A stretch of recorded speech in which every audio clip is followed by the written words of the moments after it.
Would you look? If you could peer into the pages of your future, would you want to? Knowing that with this knowledge you would not be able to change a single detail? It's written in this book that tomorrow you'll get a speeding ticket, and tomorrow one event leads to another that leads you to have to get into your car even though you said you wouldn't even get in the car, and causes you to speed, and you nevertheless get that ticket. Such a book would let us realize that we're in a kind of matrix, like the movie, unable to do anything that is outside of a certain fence. We simply won't go out of this fence, and this fence is our nature.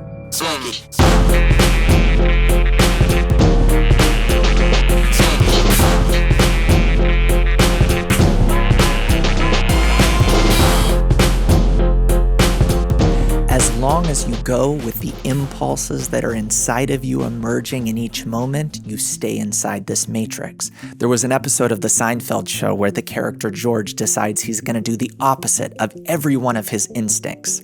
But we can't break out of this matrix by doing the opposite. I want to go to a movie, so I won't go to a movie. Breaking out of the matrix of our nature and the unpleasant cycles that it constantly leads us through requires an oppositeness that we can't even feel this vector yet. It's a direction that doesn't occur to us naturally and which can only be described as connection. Now, we don't know what this connection that I'm talking about is. We've never experienced it. It's not this, or even this. It's something a bit like this, but on the human level. And reaching it eventually is written in the book of our future. It's what everything else was leading to. Want to know what's written in your private book without having to worry about each and every speeding ticket? Yours is a perfect contribution through a series of events and actions that will happen to you. A contribution to this perfect connection that will take place between humanity eventually at the end of our development. Just like when an embryo is developing, the different particles and cells have to be born, some die, some connect and take new forms. Humanity has to traverse many different stages, and humanity's development is the cumulative effect of all of the stages each of us go through. And all of these stages of negotiation and negative connections allow us to eventually bind into one thing without hugging each other. But just like the parts of an atom are not touching, we will be connected by a force.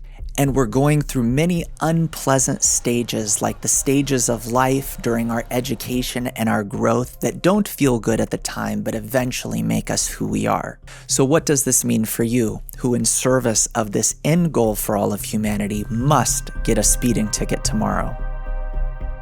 There's a way that you can go through each and every event in life such that you are welcoming it because you identify with the goal to which it is leading. For example, if there's an actor who's getting a big paycheck to do a scene in which he has to get a speeding ticket, it affects him very differently. In fact, he's welcoming the moment when he will get this ticket and he'll play his part. And we can do the same thing if we only start to vibrate with the end goal of the universe. There's a certain vibration on which this end goal exists. We can reach equivalency with that frequency of the end goal of all of reality and start to take in all of the situations that come to us in a totally different way. And it turns out that that speeding ticket that you're definitely going to get tomorrow didn't have to come because there had to be in the plan of creation a piece of paper with your name on it and a corresponding fine. But what did have to occur was the inner ouch. The ouch that occurred when you got that ticket contributed to the accumulation of millions and billions of inner cries from all of humanity that come as we feel our lack of balance, our lack of equivalence of form with the goal of creation, which, as I said, is a special kind of connection between all human beings. And everything negative that we go through is just an expression in all kinds of different qualities of this lack of connection. In the lack of good connection between us and reality, between us and all the other people, we feel tickets, wars, divorces, and so on. These are signals from the system that we belong to that we're in a lack of peace with it. We're in a lack of harmony with it. If we'll connect differently, if we'll balance ourselves with the reality that we're in a slightly different way, we'll see a totally different picture. All the disharmony and unpleasantness that we and all of humanity feel is nature making corrections, like sores that pop up on a body to indicate a problem within.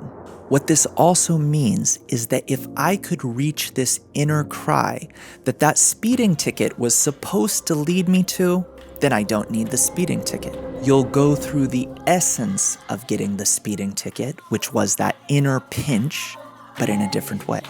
By learning about and identifying with the goal to which all of these sufferings are actually leading you and everyone else.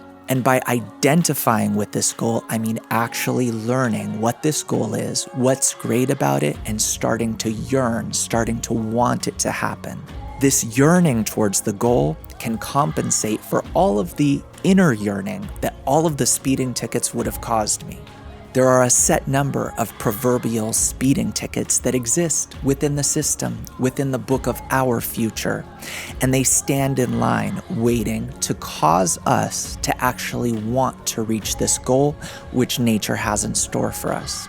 All of the negative human interactions, every one of them on the individual and global historical level, contributes to this collective inner ouch, this sensation that we are not properly connected.